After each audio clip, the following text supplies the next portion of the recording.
सौम्या का मैसेज देखकर साहिल ने पहले तो सौम्या को रिप्लाई किया ओके, और फिर सोचने लगा आखिर सौम्या को ऋचा के बारे में क्या पता है जो वो ऋचा के बारे में मुझसे बात करना चाह रही है।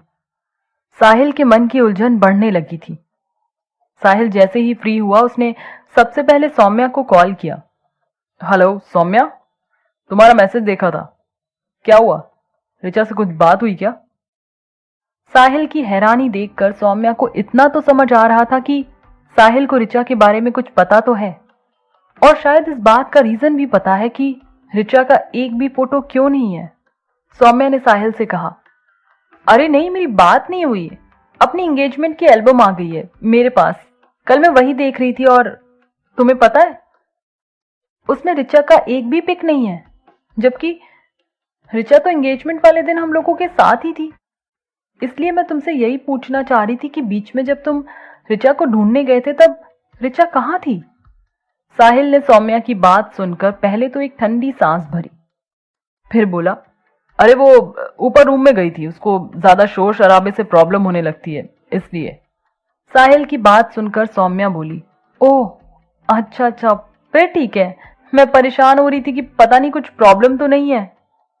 सौम्या का ऐसा रिएक्शन देखकर साहिल को अपने मन में लगा कि कहीं सौम्या बाद में ये ना कहे कि साहिल ने उसको कुछ बताया क्यों नहीं। आखिर वो भी तो साहिल की फैमिली का हिस्सा बन चुकी थी। ऐसा सोचते हुए साहिल सौम्या से बोला, सौम्या, उस दिन जब मैं ऋचा को ढूंढने गया था तब वह किसी से फोन पर बात करने में लगी हुई थी, वो भी पूरे 1 घंटे से।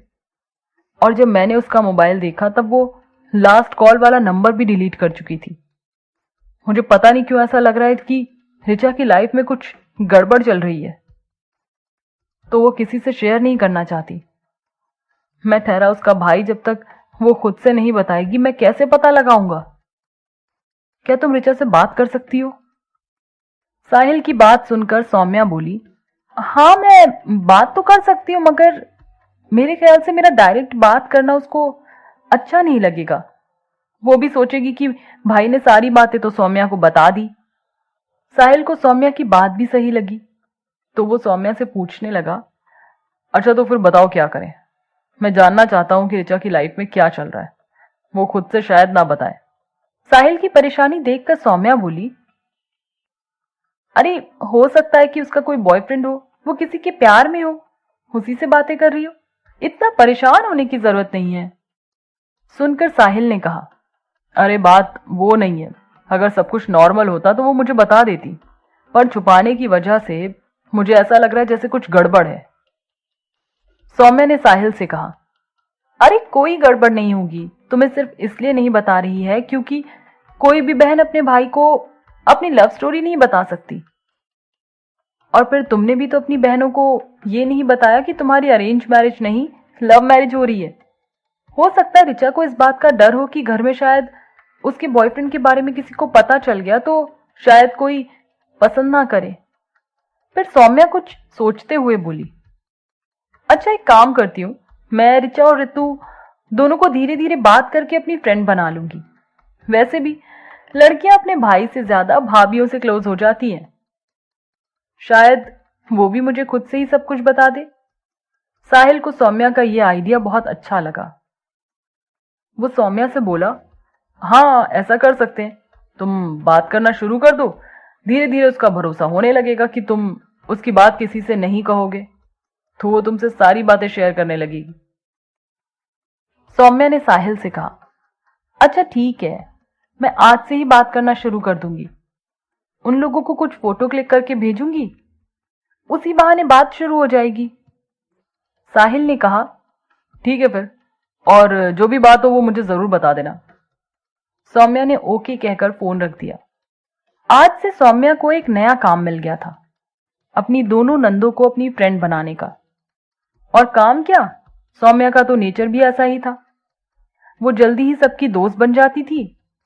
सौम्या ने अपनी एल्बम में से कुछ अच्छे अच्छे फोटो क्लिक किए और ऋतु और ऋचा को सेंड कर दिए।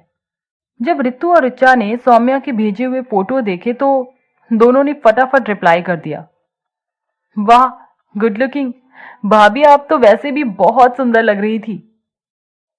उन दोनों का रिप्लाई देखकर सौम्या ने दोनों को रिप्लाई भेजा।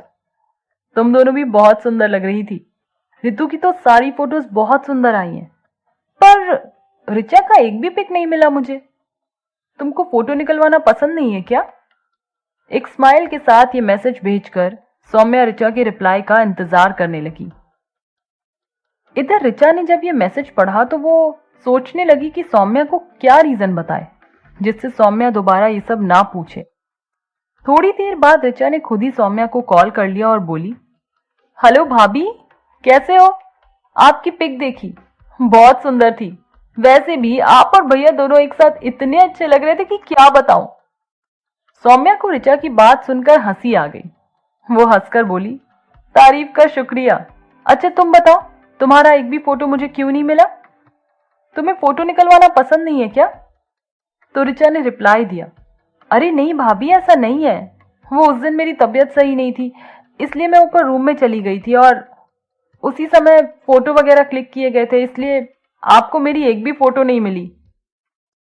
सौम्या ने ऋचा की बात सुनकर कहा, अच्छा अच्छा, साहिल ने भी बताया था मुझे कि तुम्हें ज्यादा शोर शराबा पसंद नहीं है।